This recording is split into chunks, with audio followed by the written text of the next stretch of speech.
Go సంరక్షణం అనేది ఒక విజ్ఞానం, గో సంరక్షణం అనేది ఒక విశ్వాసం, గో సంరక్షణం అనేది ఒక వికాసం. ఈ మూడు దృష్టితో కూడా మనం దాన్ని చూడాలి. విజ్ఞానం ఈయన చెప్పినారు, ఇప్పుడు భద్రికా గారు చెప్పినారు, ఉదయ వేళలో 4 గంటలకి ఆ గోమూత్రం ఏదైతే ఉన్నదో ఆ గోమూత్రాన్ని ప్రాశనం, అంటే రోగగ్రస్తులు ఎవరైనా ఉంటే వాళ్ళు ప్రాశనం చేస్తే,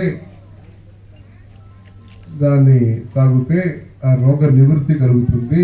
అంతా రోగ నివారకముగా ఈ గోమూత్రం అనేది విజ్ఞానపరంగా సిద్ధమైన విషయము. అది ఒకటి విజ్ఞానం. అది పొల్యూషన్ లేకుండా, పర్యావరణంలో ప్రదూషితం లేకుండా చేస్తుంది. ఆ హోమాలు ఇవన్నీ చేస్తున్నప్పుడు గోమయ పేడతో మనం ఏదైతే హోమ సామాగ్రి వాడుతామో అది ఆకాశంలో ప్రదూషణం లేకుండా చూసుకుంటాం.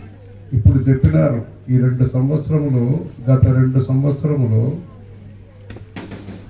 లోకంలో ప్రత్యేకించి భారతదేశంలో అనేక కష్టాలు చూసినాం, ఆరోగ్యపరమైన కష్టం చూసినాం. కానీ దాని మధ్యలో నిర్మలం నభః అంటారు. సంస్కృత సాహిత్యంలో నిర్మలం నభః అంటారు. నిర్మల్ అని ఒక ఊరు కూడా ఉంది, ఇక్కడ తెలంగాణలో ఉంది. నిర్మలం నభః అంటారు, అంటే కలంకం లేని ఆకాశం అంటారు. అలా ఉత్తర దేశంలో యూపీ అక్కడంతా హిమాలయాన్ని చూసినారన్నారు.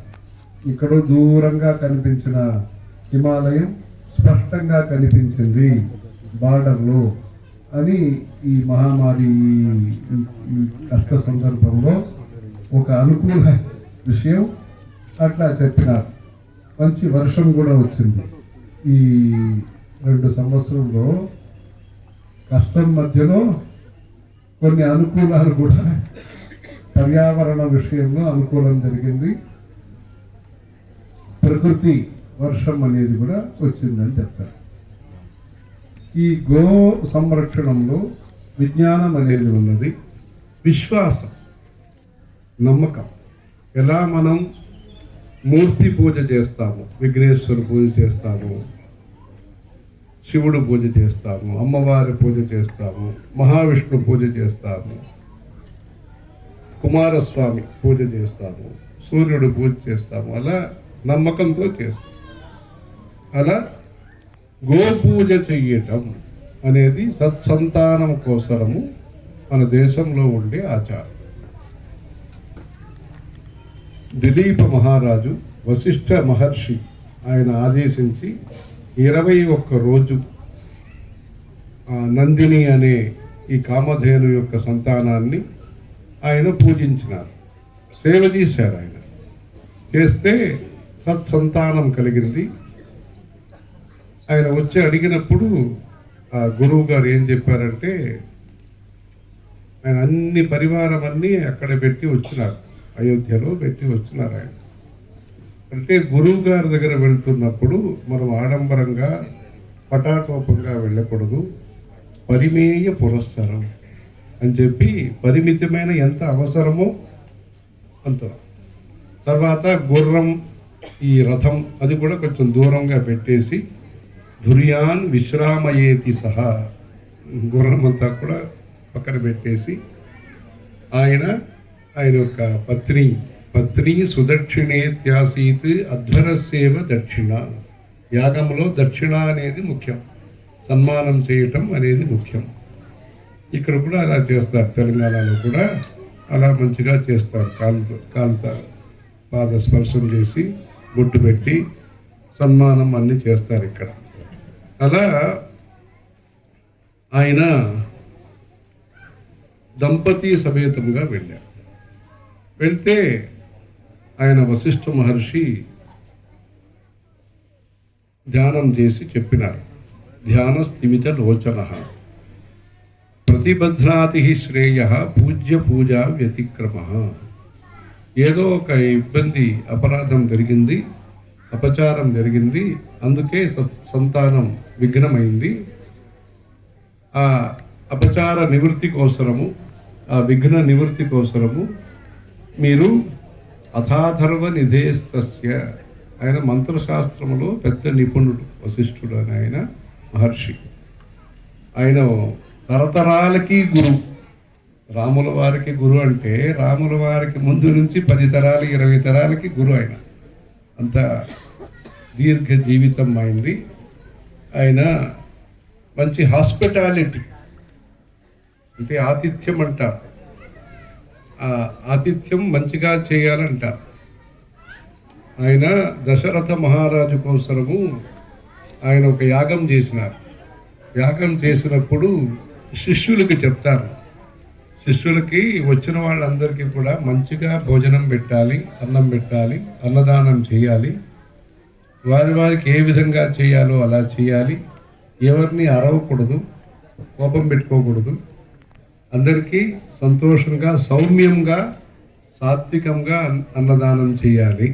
అంటే ఆకలికి ఉండకూడదని అన్నదానం చేస్తాం, కానీ మనస్సులో కూడా వాళ్ళకి దుఃఖం కలగకూడదు.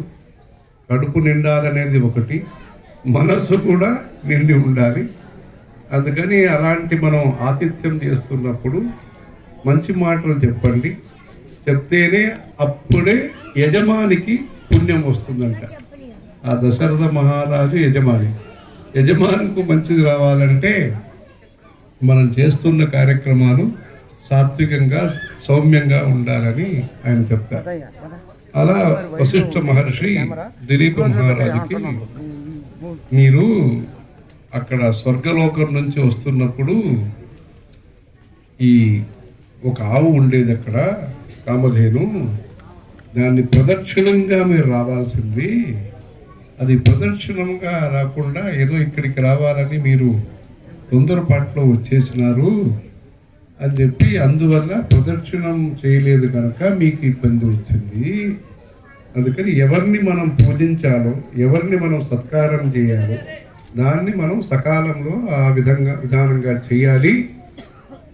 అలా చేయకపోతే మనకు రావాల్సిన మంచిది స్పీడ్ బ్రేకర్ లాగా కొంత సమయం తీసుకుంటుంది అని చెప్పి, మీరు గోసేవ చేయండి. అంటే తల్లిని మీరు ప్రదర్శనం చేయలేదు, అందుకని ఆ తల్లి యొక్క బిడ్డ ఇక్కడ, దూడ ఇక్కడ ఉంటుంది, నందిని, దీనికి మీరు పూజలు చేయండి. పూజలు చేయంటే ఒక గడ్డి పచ్చిక ఇచ్చేస్తే సరిపోతుందా అంటే ఆయన ఏం చెప్పారంటే, అంటే అది శంకరాచార్యులు చెప్తారు గో సంరక్షణం గురించి చెప్తూ, ప్రేమ అంటే ఏమి, అనురాగం అంటే ఏమి, శ్రద్ధ అంటే ఏమి, దానికి ఉదాహరణ ఆయన చెప్తూ, హరిత తృణ పూర్ణ పాణిం ఉపలభ్య సంప్రత్యభిముఖీ భవంతి. వరం పచ్చికలు, హరిత తృణం ఘాస్ ఏదైతే ఉందో అది మనం చేతిలో పెట్టుకుంటే ఆవులు మనల్ని చూస్తాయి. సంప్రతి అభిముఖీ భవంతి, చూస్తాయి. దండోద్యతకరం ప్రతి పలాయంతే, మనం కర్ర పెట్టుకుంటే ఆవు దూరం పోతుంది, మనం పచ్చిక పెట్టుకుంటే వస్తుంది. అంటే మంచి మాటలు, మంచి ప్రేమ ఉంటే సాత్వికత అనేది పెరుగుతుంది అని శంకరాచార్యులు చెప్పారు. ఈయన వశిష్ఠ మహర్షి ఈయనకు దిలీప మహారాజుకి చెప్పినారు, ప్రస్థితాయాం ప్రతిష్ఠేతాః స్థితాయాం స్థితిమాచరేః నిషణ్ణాయాం నిషీదాస్యాం పీతాంభసి పిబేరపః. ఆవు నిల్చుంటేనే మీరు నిల్చుకోండి, అది కూర్చుంటే మీరు కూర్చోండి. ప్రస్థితాయాం ప్రతిష్ఠేతాః, అది ప్రవాసం చేస్తే మీరు వెనకాల వెళ్ళండి. పీతాంభసి పిబేరపః, అది నీళ్లు తాగుతుందంటే మీరు నీళ్లు తాగుతుంది. అంటే ఛాయేవ అనుగతా సతి అంటాం.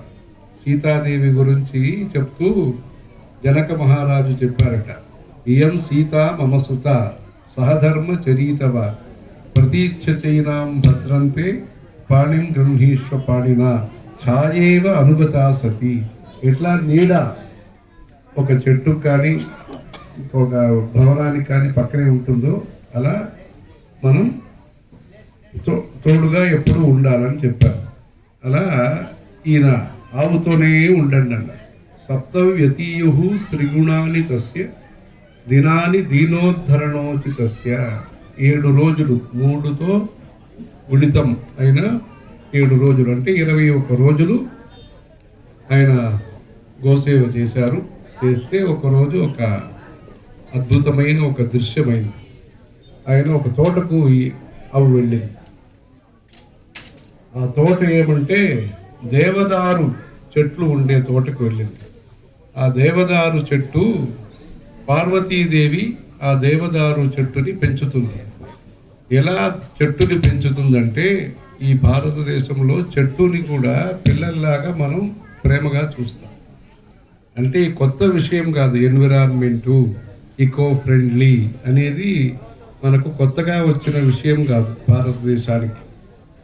అది స్కందస్య మాతు పయసాం రసజ్ఞ. పార్వతీదేవి కార్తికేయ స్వామిని సుబ్రహ్మణ్య స్వామిని అట్లా తన కుమారుడిని ఎంత వాత్సల్యంతో ఎంత ప్రేమతో పెంచుతుందో అలా ఈ చెట్టుని పెంచింది.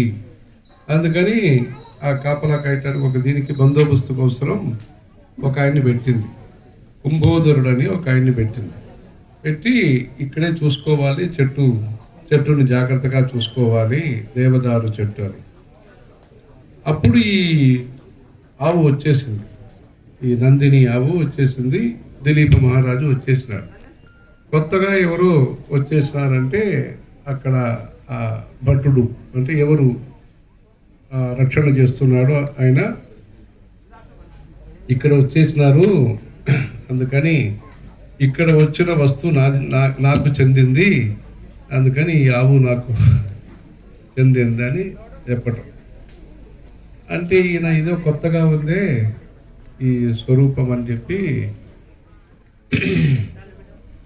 బాణ ప్రయోగం చేస్తామని ఆయన రాజు కదా, అందుకని ఎవరైనా ఇబ్బంది కలిగిస్తే ఆయన చేస్తాము ఆయన సిద్ధమైనాడు.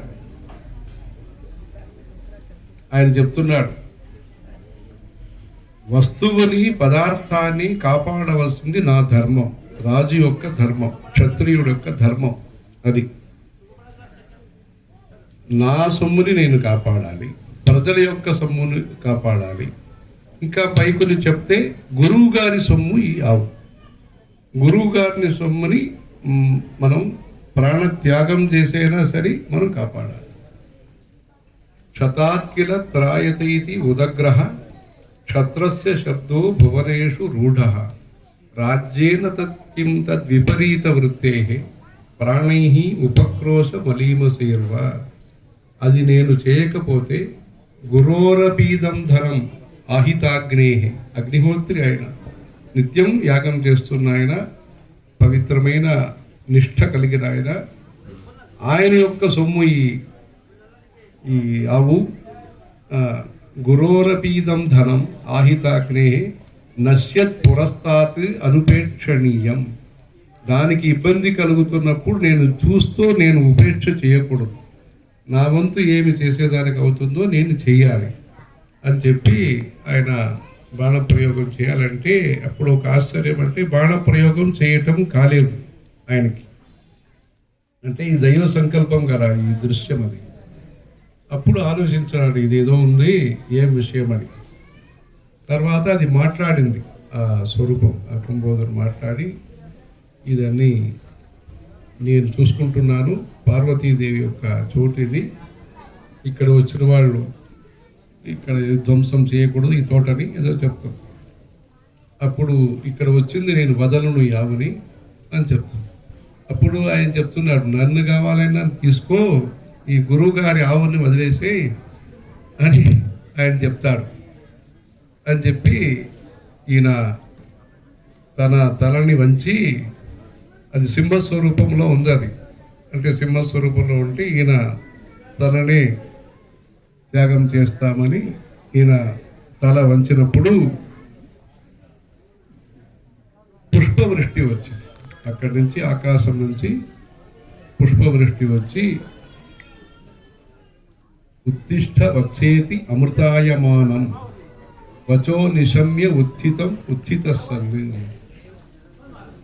ఉత్తిష్ట వత్స, లేచుకో అని చెప్పి ఆ సింహం అనేది ఆ దేవతా స్వరూపంలో వచ్చి ఆదేశించి అమృతాయమానం అంటే తన ప్రాణంనే ఇచ్చేస్తామని, ఈయన ఆవు కోసం తన ప్రాణంనే ఇస్తామని అదే ఈయన చెప్పినారు. వాళ్ళ తండ్రి గారు ఇబ్బందికి గురి అయిన ఆవులంతా కూడా కాపాడి ఇక్కడ పెట్టినారు అని మీరు చెప్పినారు ఇక్కడ.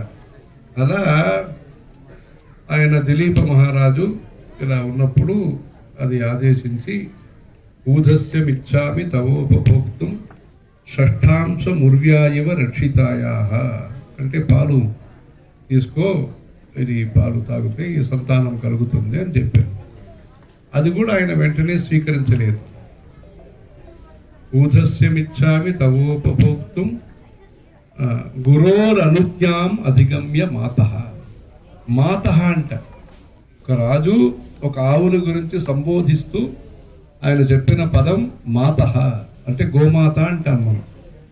గోమాత, భూమాత అలా చెప్తున్నప్పుడు ఆ మాతః అనే శబ్దం కాళిదాసుడు ఆ కాలంలో ఆవు గురించి చెప్పినారు. గురోరనుజ్ఞాం అధిగమ్య మాతః అంటే గురువు గారి అనుజ్ఞ పర్మిషన్ తీసుకుని ఈ పాలు నేను తీసుకుంటానని చెప్పి అంత గురు భక్తితో ఆయన గోభక్తి చేశారు. సంతానం కలిగింది ఇదన్నీ. అందుకని ఈ ఆవు అనేది ఒక విశ్వాసం, ధర్మం. ఆవు అనేది ఒక విజ్ఞానం, ఆవు అనేది ఒక విశ్వాసం. వంశవృద్ధికరాయ నమః అంట మన సుబ్రహ్మణ్య స్వామి గురించి చెప్తూ వంశవృద్ధికరాయ నమః అంటాం. అలా గోపూజ అనేది వంశవృద్ధికరం. మూడవది గో అనేది ఒక వికాసం, ఒక డెవలప్మెంట్. అది దానివల్ల మనం భరిస్తున్నాము ఖర్చులు అనుకుంటాం, కానీ ఇప్పుడు కొత్త కొత్త విజ్ఞానం వస్తున్నప్పుడు వీళ్ళన్నీ చూపించినారు. ఇప్పుడు ఇక్కడ ప్రోడక్ట్స్ ఏదైతే ఉన్నాయో అది పంచగవ్యం కావచ్చు, ఇంకా అనేక విషయాలన్నీ చూస్తున్నప్పుడు ఈ ఎట్లా ఈ కొబ్బరికాయ, అరటి ఇలాంటి కొన్ని విషయాలు మనకు పూర్ణంగా ఉపయోగం అవుతాయి. అది మనకు నష్టం కాకుండా అది అంటే బెనిఫిట్ అంటారు ఈ రోజుల్లో, లాభం అనేదానికి అది ఉదాహరణంగా ఉంటుంది. అలా ఈ ఆవు యొక్క పంచగవ్యం చేత ప్రకృతి ఆధారిత వ్యవసాయం, ఈ ఫెర్టిలైజర్స్ ఇంకా కొన్ని కెమికల్స్ అలాంటి వల్ల కొన్ని మనకు లాభాలు వచ్చినా ఆ మట్టి దుర్బలం అయిపోతుందంటారు, లేదు కొన్ని కల్మషం అయిపోతుందంటారు. మొత్తానికి ఈ ఆవు యొక్క పదార్థాలు వైజ్ఞానికంగా కూడా మంచిగా ఉంటుందంటారు. అందుకని సైడ్ ఎఫెక్ట్ లేకుండా ఇది భద్రమైన జీవితానికి, దీర్ఘాయుస్సుకి, అనారోగ్యం లేకుండా ఆరోగ్యమైన జీవితానికి హేతువుగా ఈ ఆవు ఉంటుంది. అందుకని ఇది వికాసానికి, డెవలప్మెంట్కి కారణంగా ఉంటుంది.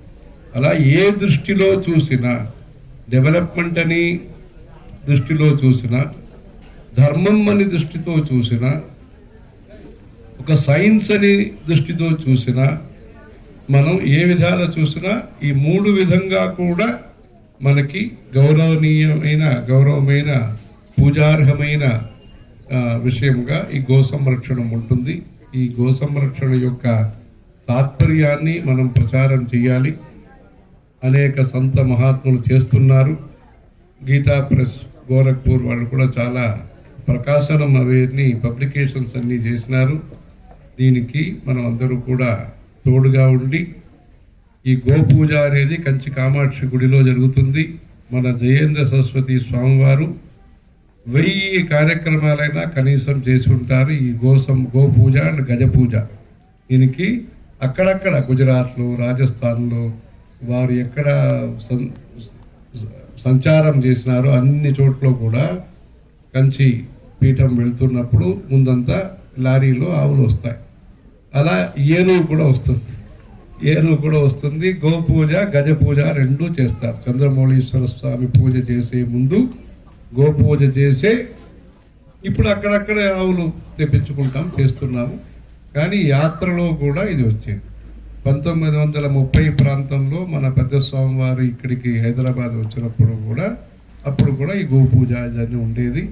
అందుకని కంచిమఠంలో ఒక అనుసూతమైన ఈ గో సంరక్షణ విషయంలో ఒక పరిపాటి ఉంటుంది.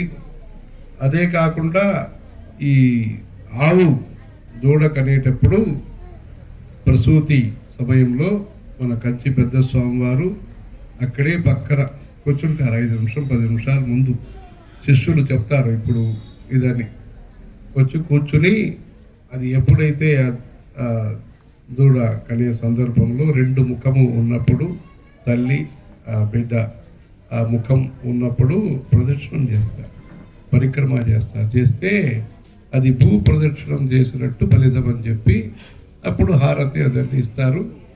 అదే మనం ఈ చాగండి కోటేశ్వరరావు గారు చెప్పినాం. చెప్తే ఆ గోశాలలో పెద్ద స్వామి వారి ఒక విగ్రహం కూడా ఆయన పెట్టించి కాకినాడలో అదన్నీ చేస్తున్నారు.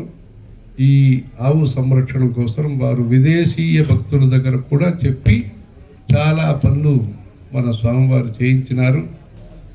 విదేశం నుంచి కూడా ఆవుల్ని తెప్పించి ఇక్కడ అస్సాంలో, ఇక్కడ ఊటీ అక్కడంతా కూడా ఇప్పించినారు.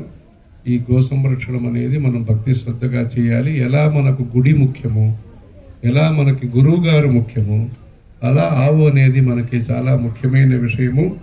అందుకే వీళ్ళు ఇంకా 70-80 సంవత్సరంగా ఇక్కడ ఇది చేస్తున్నారని విని సంతోషించి, అంటే వీళ్ళ కాలేజీ అది వెళ్ళాము, కానీ ఇది పురాతనమైన ఈ ధార్మిక సామాజిక సేవా కార్యక్రమం మంచి క్రమశిక్షణతో దీనికని బాగా చూసుకునేదానికే కొన్ని కుటుంబాలని ఇక్కడ పెట్టి బాగా చేస్తున్నారు. ఇలాంటి సేవా కార్యక్రమంలో ఇంకా మనం జాన్కారీ అంటే ప్రచారం బాగా చేయాలి. దీనికి మనం ప్రచారం చేస్తూ అందరికీ కూడా ఈ సేవా కార్యక్రమంలో అవకాశము, అభిమానము, ఆదరణ కలిగేటట్టు మనం, అంటే వాళ్ళకి వచ్చి ఏదో ఒక సేవ చేస్తున్నట్టు అవకాశం, అభిమానం, మనకి స్వాభిమానం మనకి ముఖ్యమంటాం. స్వాభిమానంతో పాటు మనకు ధర్మంలో అభిమానం కూడా మనకి ముఖ్యము. ఆ అభిమానం మనం అనురాగం ఉండాలి దీంట్లో, అలా ఆదరణ ఉండాలి. ఎవరో చేస్తున్నారు, రైట్, వాళ్ళు చేస్తున్నారు, దానికి తోడుగా మనం ఏం చేసేదానికి అవుతుందో దానికి ప్రజల తరఫు నుంచి కూడా సహానుభూతి ఉండి ఇక్కడ ఈరోజు సరస్వతి ప్రసాదం అంటే చిన్న పసిపిల్ల వాళ్ళకి, ఇక్కడ చదువుతున్న వాళ్ళకి, గ్రామస్తులకి ఈ కొన్ని చదువు పుస్తకాలన్నీ కూడా, నోట్బుక్, కలం ఇవన్నీ కూడా ఇస్తున్నారు.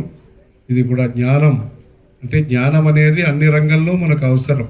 ఆధ్యాత్మిక జ్ఞానము కావాలి, మనకు వృత్తి కోసం జ్ఞానము కావాలి, మనమన్నీ మనం పరిరక్షణ చేసుకునే దానికి ఆత్మ సంరక్షణ కోసం కూడా జ్ఞానం కావాలి. ఇలాంటి జ్ఞాన వృత్తి కోసము ఇక్కడ ఈ గ్రామ వికాసానికి ఈ ఇప్పుడు సరస్వతి ప్రసాదాలన్నీ కూడా ఇప్పుడు ఇచ్చినారు. ఈ సేవా కార్యక్రమం వాళ్ళ తరఫున, భద్రకా ఫ్యామిలీ తరఫున జరుగుతున్న దీంట్లో ఇక్కడ స్థానికులైన మీరందరూ కూడా, సర్పంచులు, వీళ్ళు ఈ గ్రామస్తులందరూ కూడా కలుసుకుని ఇలాంటి చేయటం అనేది మంచి భక్తి వికాసానికి తెలంగాణలో ఇది మంచి ఆదర్శంగా, మంచి ముఖ్యమైనగా ఉన్నది. ఈ కార్యక్రమం మీరు మంచిగా చేస్తూ ధర్మో రక్షతి రక్షిత, మన దేశాన్ని కాపాడేది ధర్మం. ఆ ధర్మాన్ని మనం మనసా వాచా కర్మణ మనం యథాశక్తి సేవ చేస్తూ